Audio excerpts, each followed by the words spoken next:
Salut, bienvenue à Archi Dynamique par Christ et pour Christ. Alors, je commence cette nouvelle émission intitulée Jeunesse Archi Dynamique. Le premier enseignement de cette émission va s'intituler donc Qui est le Saint-Esprit?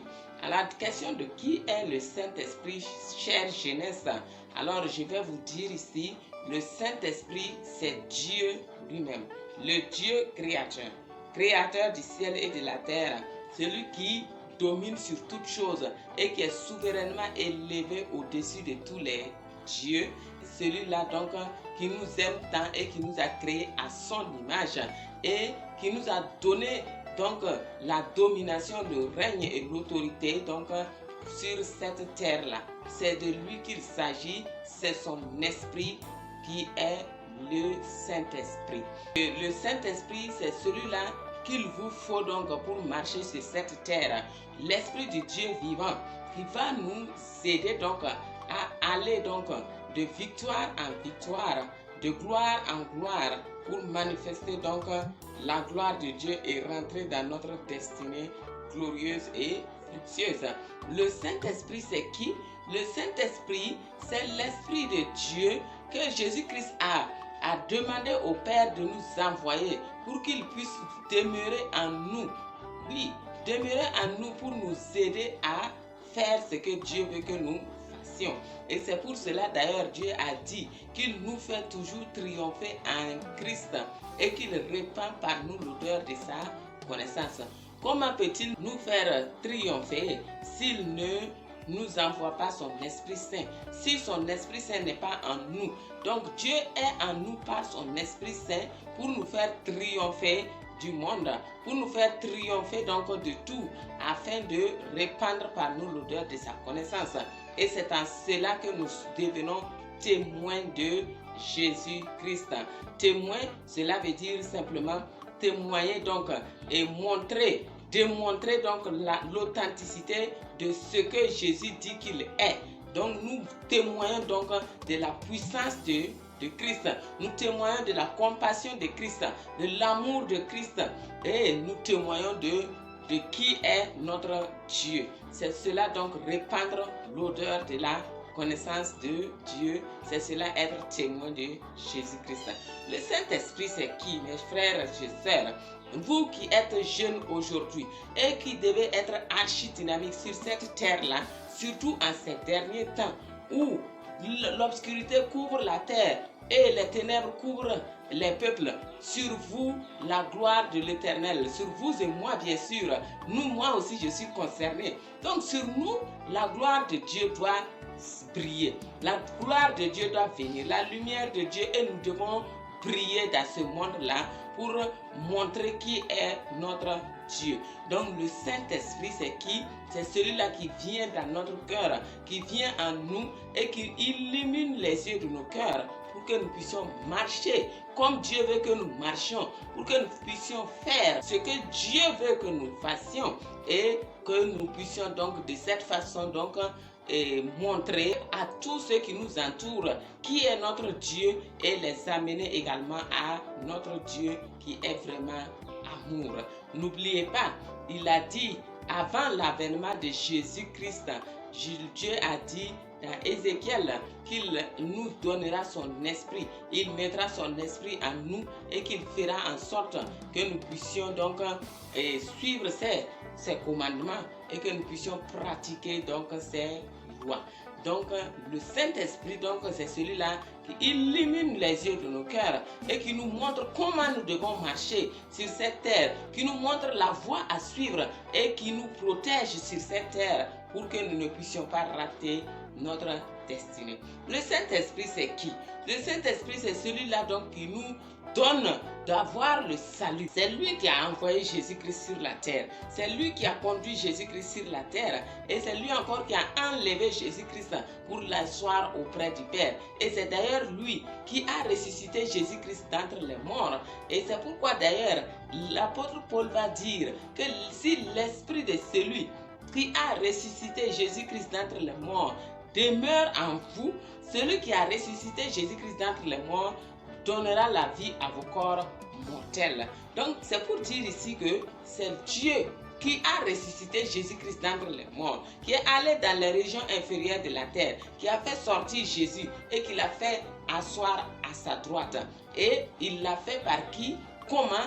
Par son Esprit Saint. C'est son Esprit Saint qui œuvre partout. Son Esprit Saint est omniprésent partout où nous sommes. Il est en nous et il demeure en nous pour nous conduire, pour nous donner donc le salut. Voilà pourquoi l'apôtre Paul dira que lorsque vous reconnaissez que Jésus-Christ est votre Seigneur et Sauveur et que vous le confessez de votre bouche, puisque c'est en confessant qu'on parvient au salut, quand vous le confessez, alors le monde spirituel prend acte de votre confession et à ce moment-là, l'Esprit du Dieu vivant qui voit donc votre acte de foi à travers votre confession va venir en vous donc et il va manifester ce salut-là. Et il le manifeste comment? Il le manifeste comment? Il vient donc vous donner donc une nouvelle naissance. Parce que l'apôtre Paul a dit que oui, celui qui est en Christ est devenu une nouvelle créature.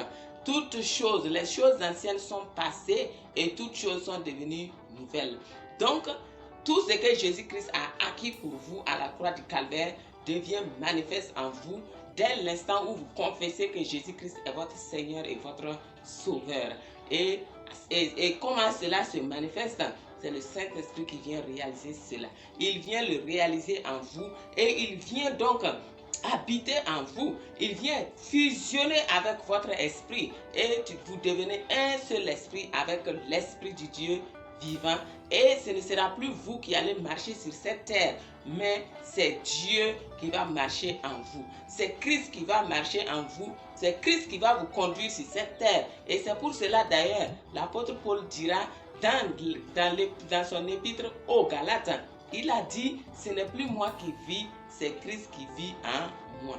Donc le Saint-Esprit, c'est celui-là, l'Esprit du Dieu vivant, qui vient habiter en nous et qui vit en nous, qui nous fait vivre donc par Christ, par notre Père céleste, qui veut que nous réussissions sur cette terre afin de ne pas rater donc le salut.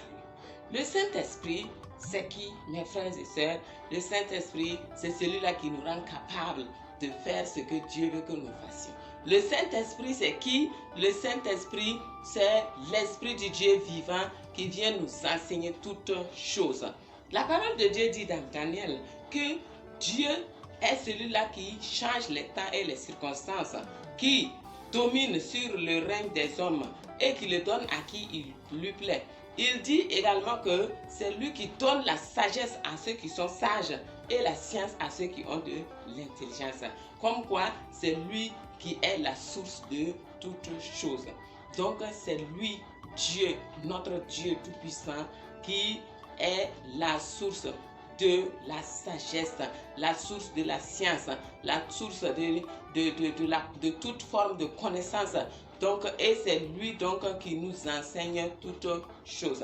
Quoi que ce soit que nous voulions faire sur cette terre-là, mes frères et sœurs, vous qui êtes jeunes aujourd'hui, si vous voulez vraiment être archi-dynamique, oui, il faut donc vous attacher à ce Saint-Esprit-là, à ce Christ-là, pour pouvoir être archi-dynamique. Parce qu'il est venu pour nous enseigner toutes choses. Il nous enseigne tout. Je vous dis tout. Tout et tout, ce n'est pas théorique ce que je suis en train de dire, mais c'est ce que j'ai pratiqué et j'ai vu que le Saint-Esprit enseigne toutes choses. Dans les moindres détails de notre vie, le Saint-Esprit est là et il ne fait exception de personne. C'est ça qui est encore plus merveilleux. Il ne fait exception de personne. Et si tu m'écoutes aujourd'hui et que tu te dis, mais moi, ce que moi j'ai vécu là, est-ce que le Saint-Esprit voudra venir vivre avec moi? Si tu m'écoutes aujourd'hui et que tu te dis, moi j'ai tellement péché que Dieu ne voudra même pas que son esprit habite en moi, alors je viens te dire que tu es la bonne personne. Oui, parce que c'est par grâce que nous avons été sauvés. Oui, la parole de Dieu dit que nous étions tous pécheurs et que nous étions tous privés de la gloire de Dieu. Nul parmi nous ne pouvait accéder à la gloire de Dieu. Mais Dieu a dit que lui, il prend plaisir à la miséricorde et non au sacrifice. Il aime tellement faire miséricorde aux hommes. Il dit que lui ne va pas garder une éternelle colère lorsque tombent en défaillance les âmes que lui il a faites. Non. Il est tellement bon. Sa colère ne dure qu'un instant. Quant à sa grâce, elle dure toute la vie. Donc, c'est par la grâce donc que Dieu est venu vers nous. Au moment où nous étions dans le péché, où nous étions en train de nager dans le péché, c'est à ce moment que Dieu a envoyé son Fils Jésus-Christ pour nous arracher de ce péché-là. Il a porté nos péchés, il a porté nos malédictions, il a porté toutes les conséquences du péché à la croix du calvaire et il nous a donné le salut, la vie éternelle. Donc, par sa mort et par sa résurrection, Jésus-Christ donc nous donne la vie éternelle. N'oubliez pas, Dieu nous aime et Dieu ne fait exception de personne. Et lorsque nous marchons donc sur cette terre-là, nous ne pouvons pas réussir si nous n'avons pas Dieu. Si nous n'avons pas Dieu avec nous. Et c'est pour cela que Dieu est venu en nous par son Esprit Saint. Et pour pouvoir avoir cet Esprit Saint-là, alors il faut recevoir Jésus-Christ comme son Seigneur et Sauveur. Il faut reconnaître que Jésus-Christ a porté nos péchés à la croix du calvaire et que maintenant nous sommes sauvés par l'œuvre de la croix, par l'œuvre que Jésus-Christ a accomplie à la croix du calvaire. Lorsque vous reconnaissez cela et que vous reconnaissez que Jésus-Christ est votre Seigneur et Sauveur et qu'à cause de ce qu'il a fait, vous avez la vie éternelle, alors cela devient une réalité dans votre vie. Et cela commence sur cette terre-là.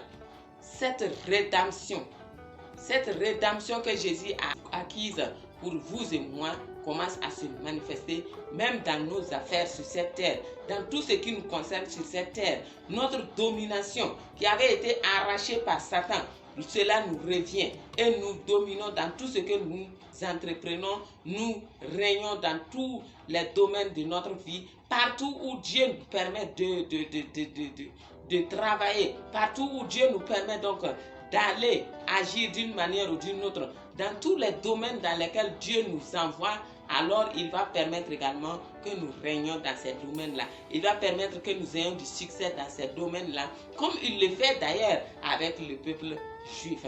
Il n'a pas changé. C'est le même Dieu. Il est le même hier, aujourd'hui et éternellement. Il ne change pas.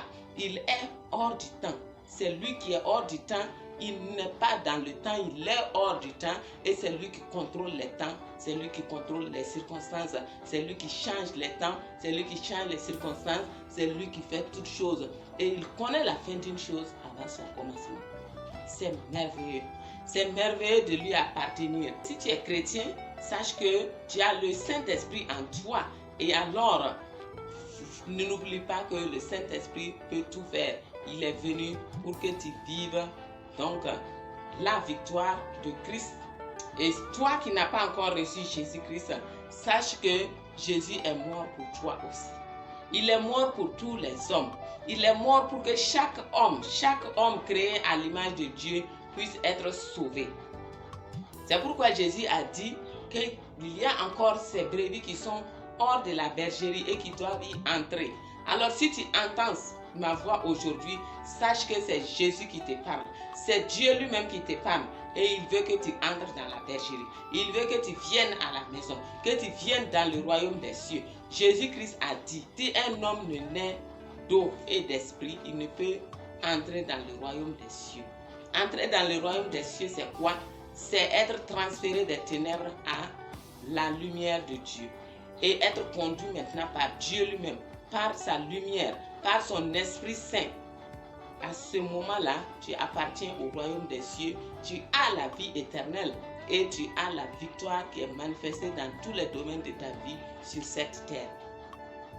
Et naître d'eau et d'esprit, c'est quoi?